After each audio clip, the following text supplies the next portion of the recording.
Hi kids, welcome back to the video.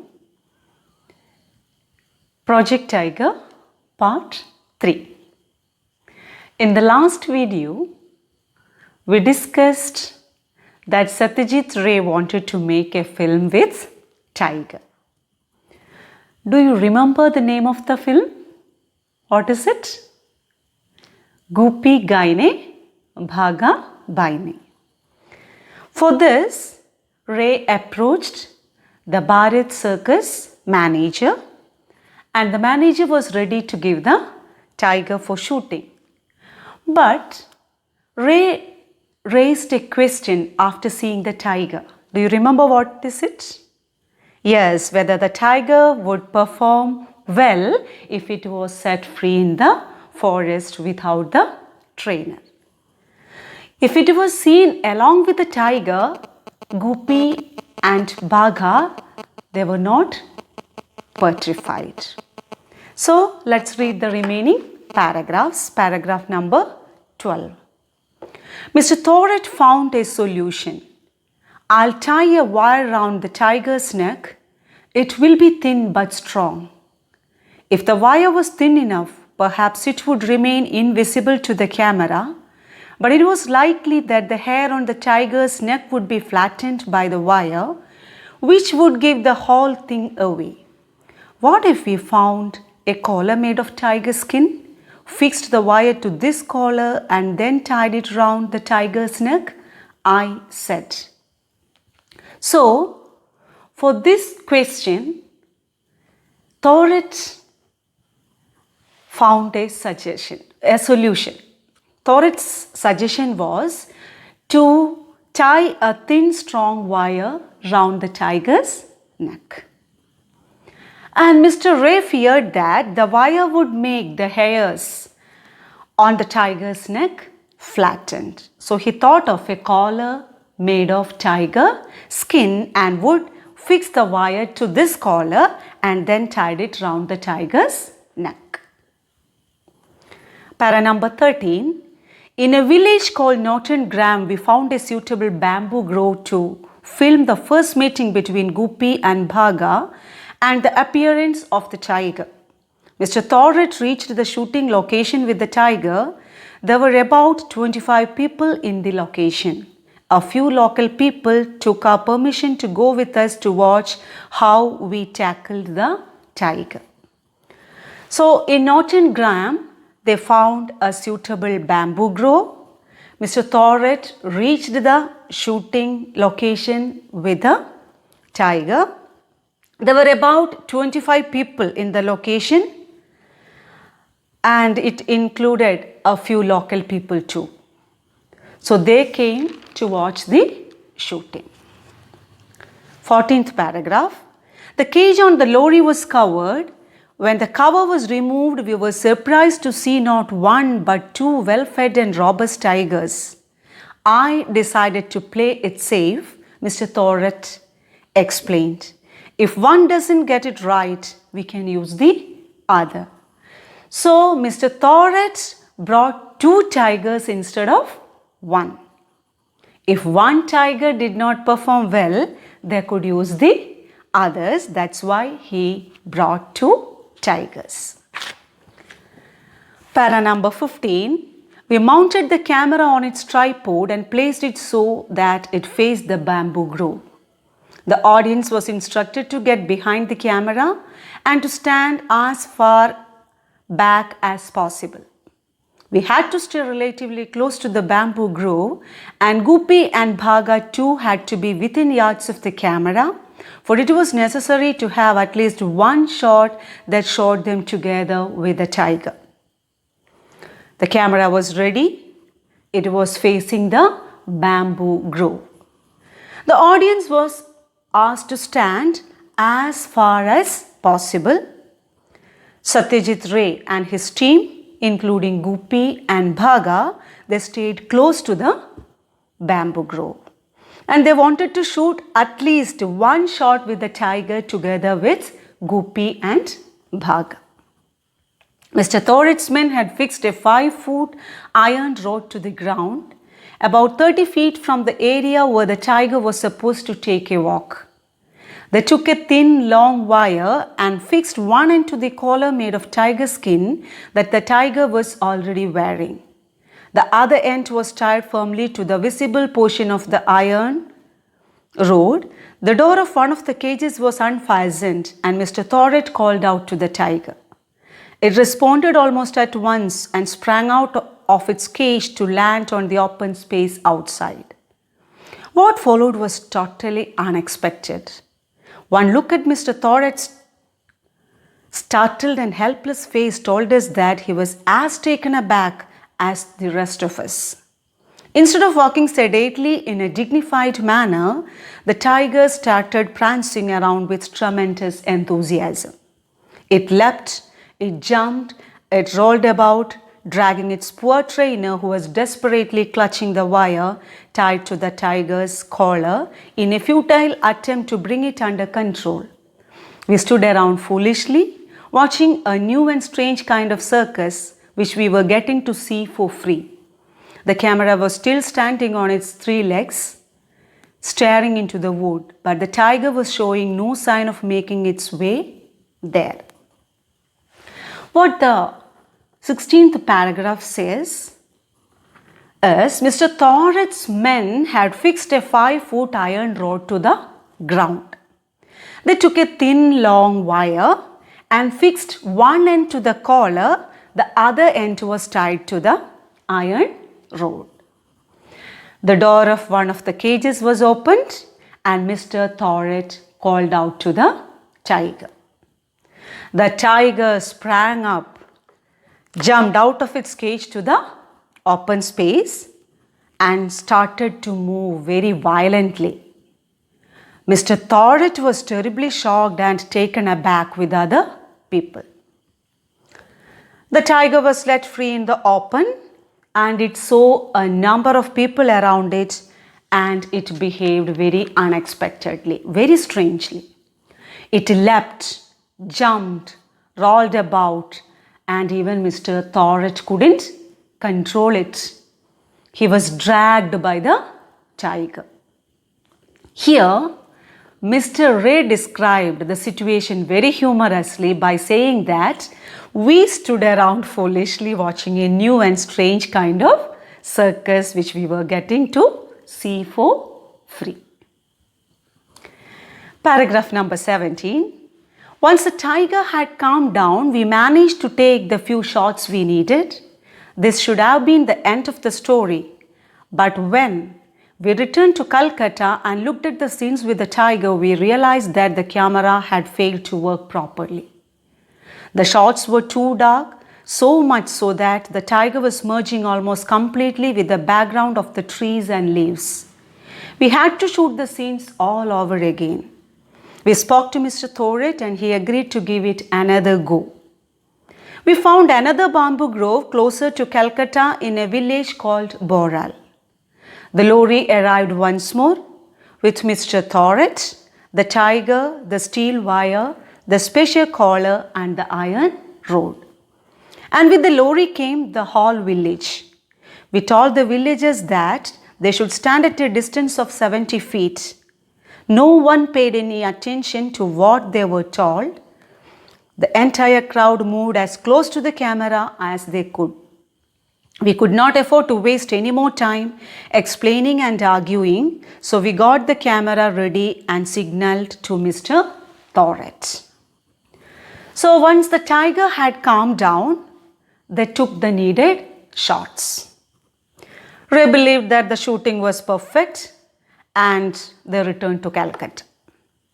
But the camera had failed to work properly.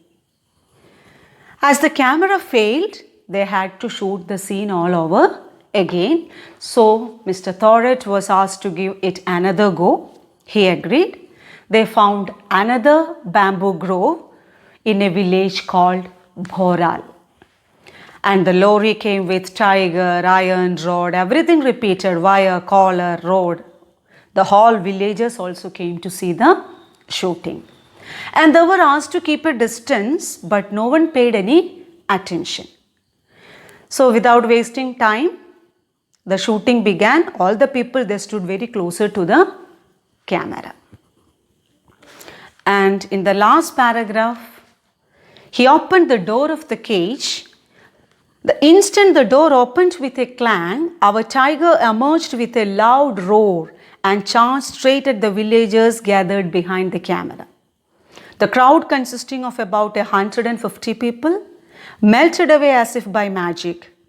After that great burst of energy, the tiger calmed down very quickly. Like an obedient child, it walked over to the spot we had chosen, paced about quietly as it was required to, and then ambled back to its trainer. Even the camera behaved this time, which we realized 2 days later when we returned to Calcutta and saw the scenes we had shot. So Thoret opened the cage. The tiger emerged with a loud roar and charged at the villagers. They melted away as if by magic. After the burst of energy, the tiger calmed down very quickly.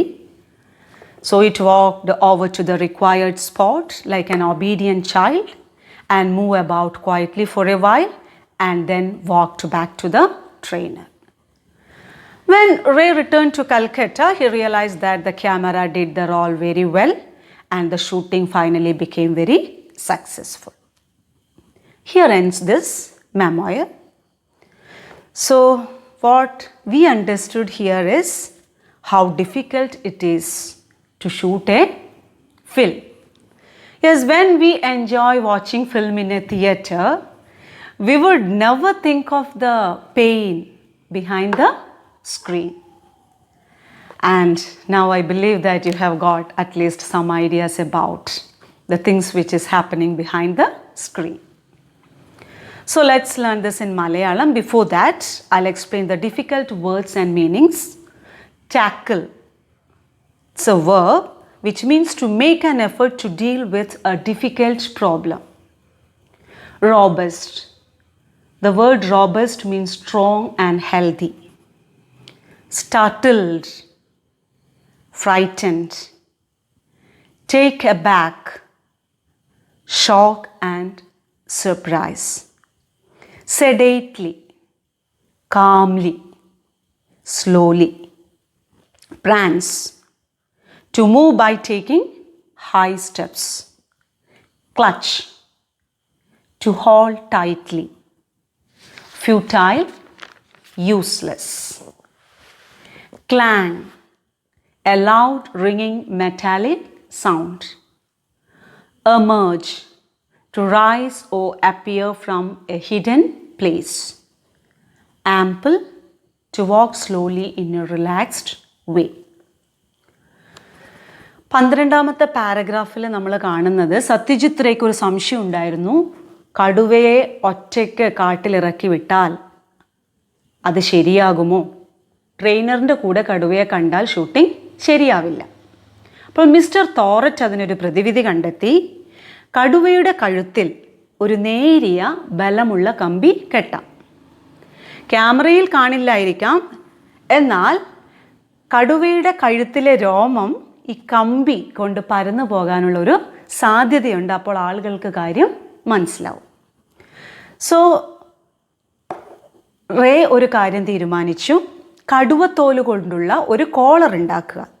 അതിൽ കമ്പി കെട്ടി ആ collar കടുവയുടെ കഴുത്തിൽ കെട്ടാൻ അവർ തീരുമാനിച്ചു. അങ്ങനെ കടുവയുമൊത്തുള്ള ഭാഗം ചിത്രീകരിക്കാനായി അവർ അതിന് അനുയോജ്യമായ ഒരു മുളങ്കാട് കണ്ടെത്തി. നോട്ടൺ ഗ്രാം എന്ന ഗ്രാമത്തിൽ അവർ ഷൂട്ടിങ്ങിനായി എത്തി. അവിടെ മിസ്റ്റർ തോററ്റും കടുവയുമായി എത്തി. ഏകദേശം 25ഓളം ആളുകൾ ആ സ്ഥലത്തുണ്ടായിരുന്നു. ഷൂട്ടിംഗ് കാണാനായി ചില ഗ്രാമവാസികളും അവിടെ എത്തിച്ചേർന്നിരുന്നു. മിസ്റ്റർ തോററ്റ് ഒന്നിനു പകരം 2 കടുവകളെ കൊണ്ടുവന്നിരുന്നു. കാരണം ഒന്ന് ശരിയായില്ലെങ്കിൽ മറ്റേതിനെ നമുക്ക് ഉപയോഗിക്കാമെന്ന് അദ്ദേഹം തീരുമാനിച്ചു. അങ്ങനെ ക്യാമറ മുളങ്കാടിന് അഭിമുഖമായി വെച്ചു. കാഴ്ചക്കാരോട് ക്യാമറയുടെ പിന്നിൽ പരമാവധി അകന്നു നിൽക്കാൻ നിർദ്ദേശിച്ചു. സത്യജിത്ത് റേയും ടീമും മുളങ്കാടിനോട് അടുത്ത് തന്നെ നിൽക്കണമായിരുന്നു. കാരണം അവർക്ക് കടുവയോടൊപ്പം ഗൂപ്പിയും ഭാഗിയും നിൽക്കുന്ന ഒരു ഷോട്ട് എങ്കിലും എടുക്കണമായിരുന്നു. മിസ്റ്റർ തോററ്റിൻ്റെ ആളുകൾ 5 അടി നീളമുള്ള ഒരു വലിയ ദണ്ഡ്, ഇരുമ്പിൻ്റെ ഒരു ദണ്ഡ് നിലത്ത് ഉറപ്പിച്ചിട്ടുണ്ടായിരുന്നു.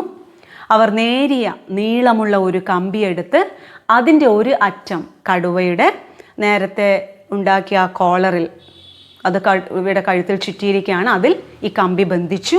മറ്റേ അറ്റം ഇരുമ്പ് ദണ്ടിലും കെട്ടി. ഒരു കടുവയുടെ കൂട് തുറന്നു. തോററ്റ് കടുവയെ വിളിച്ചു. കടുവ കൂട്ടിൽ നിന്നും തുറന്ന സ്ഥലത്തേക്ക് കുതിച്ച് ചാടി. പ്രതീക്ഷിക്കാത്ത ചില കാര്യങ്ങളാണ് അവിടെ സംഭവിച്ചത്. എല്ലാവരെയും പോലെ മിസ്റ്റർ തോററ്റുമാകെ പരിഭ്രമിച്ചു പോയി. സാവധാനത്തിൽ അന്തസ്സോടെ നടന്നു വരേണ്ടതിന് പകരം കടുവ ആവേശത്തോടെ കുതിച്ച് ചാടി, തുള്ളി, ഉരുണ്ട്, മറിഞ്ഞ് തോററ്റിനെ പോലും വലിച്ചഴച്ചു. തോററ്റിന് ആ കടുവയെ നിയന്ത്രിക്കാൻ പറ്റിയില്ല. റേ അതിനെക്കുറിച്ച് പറയുന്നത് ചെലവില്ലാതെ വിചിത്രമായ ഒരു സർക്കസ് കാണുവാൻ ഒരവസരം ലഭിച്ചു എന്നാണ്. എപ്പോഴോ നമ്മുടെ കടുവ ശാന്തമായി. അപ്പോൾ അവർക്ക് ആവശ്യമുള്ള കുറച്ച് ഷോട്ടുകളൊക്കെ അവരെടുത്തു. പക്ഷെ തിരിച്ച് കൽക്കട്ടയിൽ എത്തിയപ്പോഴാണ് ഒരു കാര്യം മനസ്സിലായത്, ക്യാമറ ശരിക്കും പ്രവർത്തിച്ചില്ല. അതുകൊണ്ട് തന്നെ ആ രംഗങ്ങളൊക്കെ അവർക്ക് ഇനിയും ഷൂട്ട് ചെയ്യണം. എന്തൊരു കഷ്ടമാണല്ലേ ആലോചിച്ചാൽ. ഇത്രയും പ്രയാസപ്പെട്ട് ചെയ്ത ആ സീനുകളൊന്നും തന്നെ ആ ക്യാമറയിൽ വ്യക്തമായി പതിഞ്ഞില്ല. അതുകൊണ്ട് പിന്നെയും ആ രംഗങ്ങൾ ഷൂട്ട് ചെയ്യേണ്ടതായി വന്നു. മിസ്റ്റർ തോററ്റുമായി കാര്യങ്ങളൊക്കെ സംസാരിച്ചു. അദ്ദേഹം സമ്മതിച്ചു. പിന്നീട് അവർ ബോറാൽ എന്ന് പറയുന്ന ഒരു ഗ്രാമമാണ് ഈ ഷൂട്ടിങ്ങിനായി തിരഞ്ഞെടുത്തത്. അവിടെ ഒരു മുളങ്കാട് കണ്ടെത്തി. തോററ്റും കടുവയും കമ്പിയും അതുപോലെ എല്ലാം കോളറും ഒക്കെ കൂടി ഒരിക്കൽ കൂടി അവർ ലോറിയിൽ കൊണ്ടുവന്നു. ഗ്രാമത്തിലുള്ള എല്ലാവരും ഷൂട്ടിംഗ് കാണാനെത്തി. അവരോടൊക്കെ ഏകദേശം 70 അടി ദൂരെ മാറി നിന്ന് ഷൂട്ടിംഗ് കാണുവാൻ ആവശ്യപ്പെട്ടെങ്കിലും ആരും അതൊന്നും കേട്ടില്ല. അവർ ക്യാമറയോട് ചേർന്ന് തന്നെ നിന്നു. എന്നാൽ സമയം പാഴാക്കാതെ ഷൂട്ടിങ്ങും ആരംഭിച്ചു. തോററ്റ് കടുവയുടെ കൂടിൻ്റെ വാതിൽ തുറന്നു. കടുവ ഒരു അലർച്ചയോടെ ഗ്രാമവാസികളുടെ നേരെ കുതിച്ചു വന്നു. ഏകദേശം 150ഓളം വരുന്ന ഒരു ജനക്കൂട്ടം അവിടെ ഉണ്ടായിരുന്നു. അവരെല്ലാം മാജിക് പോലെ അങ്ങ് മന്ത്രശക്തിയിൽ അലിഞ്ഞില്ലാത്തതുപോലെ പിന്നെ ആരെയും ആ പ്രദേശത്തെ കാണാനില്ല. അങ്ങനെ ആ ഒരു പൊട്ടിത്തെറിക്ക് ശേഷം കടുവ തീർത്തും ശാന്തനായി. അനുസരണയുള്ള ഒരു കുട്ടിയെപ്പോലെ അത് നടക്കേണ്ടുന്ന സ്ഥലത്ത് കൃത്യമായി നടന്നു. തിരിച്ചതിൻ്റെ പരിശീലകൻ്റെ അടുത്തേക്കും സാവധാനത്തിൽ നടന്നുപോയി. അങ്ങനെ റേ കൽക്കട്ടയിൽ മടങ്ങിയെത്തി. ഇപ്രാവശ്യം ക്യാമറ നന്നായി പ്രവർത്തിച്ചു. ചിത്രീകരിച്ച രംഗങ്ങളെല്ലാം മനോഹരമായി തന്നെ അവർക്ക് കിട്ടി. അപ്പം ഇവിടെ ഈ ഓർമ്മക്കുറിപ്പ് അവസാനിക്കുകയാണ്. അപ്പം നിങ്ങൾ ചെയ്യേണ്ടത് നന്നായി വായിക്കുക, എല്ലാ ചോദ്യങ്ങളുടെയും ഉത്തരം എഴുതുക. ടെക്സ്റ്റ് ബുക്ക് ആക്ടിവിറ്റീസ് നിങ്ങൾക്ക് ചെയ്യാനായിട്ട് സാധിക്കും. നന്നായി നിങ്ങൾക്ക് ഈ പാഠം മനസ്സിലായിട്ടുണ്ട്. അതുകൊണ്ട് ബാക്കിയുള്ള എല്ലാ ആക്ടിവിറ്റീസും വളരെ ഉത്സാഹത്തോടെ തന്നെ ചെയ്യുക. So before winding up, I would like to ask you one question. I have taken 3 words from the article Project Tiger. One is impossible, second one is unfastened, and third one is films. What you have to do is, you please find out the base words of these words and put your response in the comment box below. Are you ready? Okay, I'll give you one example. Invisible. Here the base word is visible. In is a prefix which added before the word visible. So that is invisible. In is a prefix, visible is the base word. I'll give you one more example. Customary. Custom is the base word and ary is the suffix which is added at the back of after the word. Right? So you have to find out the base words of the given words. Okay? Now I'm signing off. We'll meet again in the next video. Till then, bye bye. Take care.